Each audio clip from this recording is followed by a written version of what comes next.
Yes, students. So, osmium tetroxide, when we use osmium tetroxide in presence of synchronoalkalides, the dihydroxylation is stereoselective. Stereoselective dihydroxylation takes place where use of this selective dihydroxylation takes place. This stereoselective dihydroxylation is also known as Sharpless Asymmetric Dihydroxylation.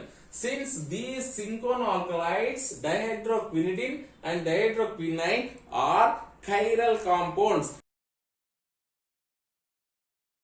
This chiral compounds induces incoming osmium reagent to specifically add from the some orientation either above the plane or below the plane, though the incoming or the final compound is syn addition compound. However, whether to add from top or bottom is decided by these dihydroquinidine or dihydroquinine.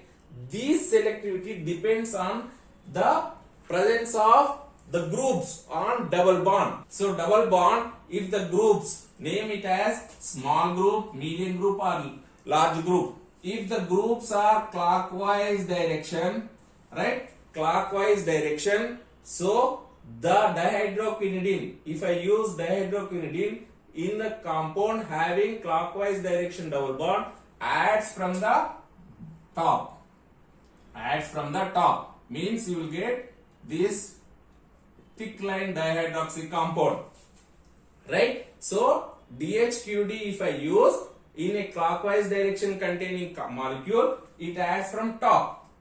For example, in the same molecule, if I want from bottom, I have to use dihydroquinine. It adds from bottom. So the groups may be like this, or in this case also, if it is hydrogen, so what is happening? Small, medium, large. This is also clockwise. So the groups attached to this double bond is clockwise. Then DHQD gives top side, means this side OH and this side OH. And if I use DHQ, dihydroquinone, it gives bottom side, means bottom side hydroxy will be obtained. Similarly, under same conditions, suppose if the groups attached to double bond are anti-clockwise, small, medium, large, right? So small, medium, large. If this is clockwise, top and bottom. If it is anti-clockwise, small, medium and large are anti-clockwise. See, this is anti-clockwise. Then DHQD gives bottom side. So if I use DHQD, I will get bottom side dihydroxy compound. In this case, if this is a compound, I have to use DHQ if I want top side, right? So top side I am going to get dihydroxy compound, right? So like this. Similarly, this molecule also having this anti-clockwise orientation of attached groups. Based on the compound, based on the group, incoming hydroxy or incoming osmate takes the orientation whether it has to come bottom or top, right? So these reagents are very specific, where use of this synchronoalkalide in a catalytic amount, potassium osmate. Initially I have explained why potassium osmate can be used, potassium osmate and potassium ferricyanide. These are the reagents: methane sulfonamide, tertiary butanol, water 0 degree centigrade, potassium carbonate. So these are all the reagents have to be used for the asymmetric dihydroxylation. So this all mixture, if the mixture is containing dihydroquinidine, so this all reagents mixture is supplied as add mix. If this is DHQD for, then beta, because the incoming group is added from top. So add mix beta. Just take the compound in tertiary butanol, alkene, and add mix beta. That add mix beta is readily available. Don't need to calculate all these things. this will contain potassium arsenate, potassium ferricyanide, and methyl sulfonamide. So all this and this DHQD. So use of this admix beta gives specific dihydroxy compound. Similarly, this DHQ compound is also available as admix alpha, right? So bottom side alpha, so top side beta. Let us see this example where DHQD. So let us identify the groups. So this hydrogen is small, okay, don't worry, this hydrogen also is small group. So this small and large group, this is large group, isn't it? Small, large, and it is small, but compared to this 1 2 3 4 1 2 3 4 5, so this is median group, right? So comparing to these three groups, small, medium, large, what is the orientation? Clockwise orientation. So what is the compound? DHQD beta.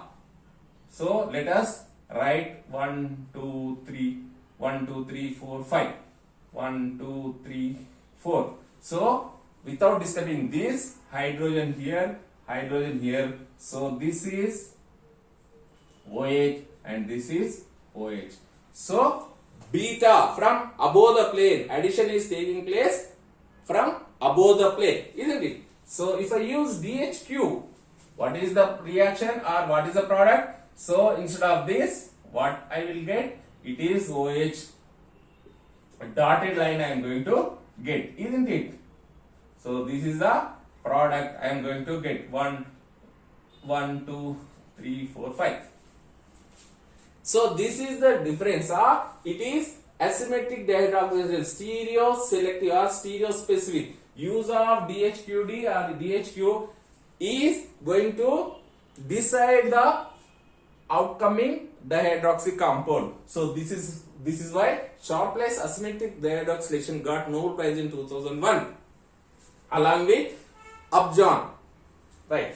So this example, let us see what is happening here. So this is one group compared to 1 2 3, 1 carbon.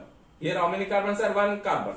So this is small and this is large, this is medium, right? So how it is? It is also clockwise direction, right? So clockwise direction, DHQD, what is the product? Yes, this is, so don't disturb the mother. 1 2 1 2 3. So what is the product? Top side. OH is top side. DHQD gives top side addition. So for example, DHQ, what is the product? Yes, it is going to be bottom side. So it is very, very important, students. This is the very, very important and this is the key to remember.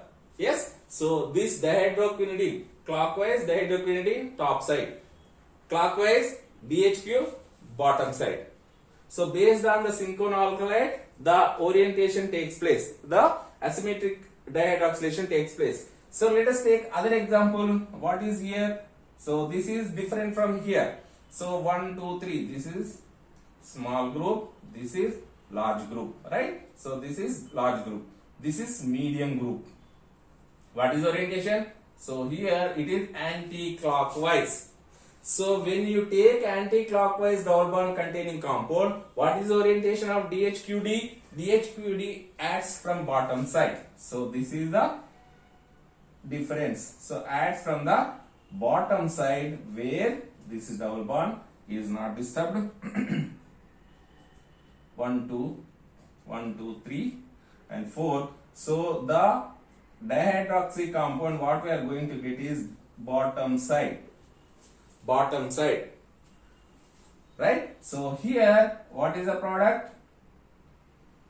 If I use 1 2 3 4, right? So DHQ alkali, what I am going to get? This is top side, above the plane it acts. So this is how the incoming or the present groups orients the incoming dihydroxy compound. This is why Sharpless asymmetric dihydroxylation is very important, students. Right? Let us take some more examples. Yes, students. Let us see specific examples. See, this is the molecule where it has conjugated double bond and isolated double bond. Among these two, which one is going undergoes very easily? Yes, this double bond undergoes. So, under Sharpless asymmetric dihydroxylation conditions, if I use admix beta DHQD, so beta means top side. Let us see. So, is it top side? So, what is the top side orientation? So, this is hydrogen small group and this is medium group, this is large group, right? So, hydrogen.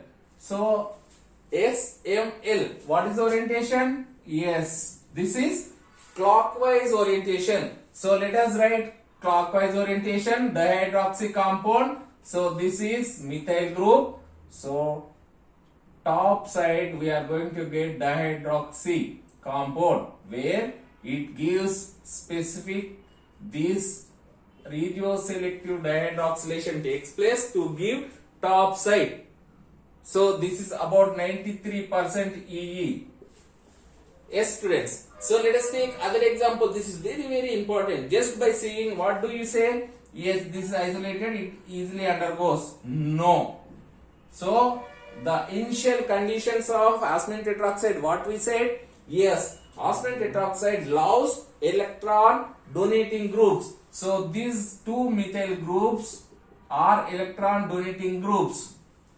Though it is hindered, compared to this is highly electron rich compound. So dihydroxylation takes place here, right? So this is regioselective, done. So among these two, since we are using admix beta, let us take small. So this is large and this is small, medium. This is large group. Among these two, both are same, right? So clockwise direction, let us take small and medium, small and medium. So clockwise top side it is going to give. So this double bond is not disturbed, and here we are going to get this methyl, and beta we are going to get hydroxy. So this is beta hydroxylation is going to be obtained. So this is how dihydroxylation takes place by using osmium tetroxide. Dear students, osmium tetroxide is one of the best reagents in organic chemistry, where use of stoichiometric osmium tetroxide can be used for the dihydroxylation, cis dihydroxylation of alkenes. However, use of catalytic amount of osmium tetroxide in presence of hydrogen peroxide is known as Mills dihydroxylation, or in place of hydrogen peroxide, if we use N-methyl morpholine N oxide NMO as a co-oxidant, then this reaction is known as upjohn dihydroxylation. Since osmium tetroxide is expensive as well as explosive, so in place of osmium tetroxide we can use potassium osmate and potassium ferricyanide as an oxidant, co-oxidant. Then this mixture, if we use potassium osmate and potassium ferricyanide, then that reaction is known as Sharpless dihydroxylation reaction. Or at the same time, for induction of asymmetric dihydroxylation, use of dihydroquinidine or dihydroquinone gives stereoselective dihydroxy compounds. So this stereoselective dihydroxylation is known as Sharpless asymmetric dihydroxylation. So these are very important examples I have taken. Dear students, please subscribe my channel Venus Academy if you are not yet subscribed, and don't forget to click on like button and bell button. Bye. We will meet again with a new reagent. Till then, bye. Sayonara. Wish you all the best, students.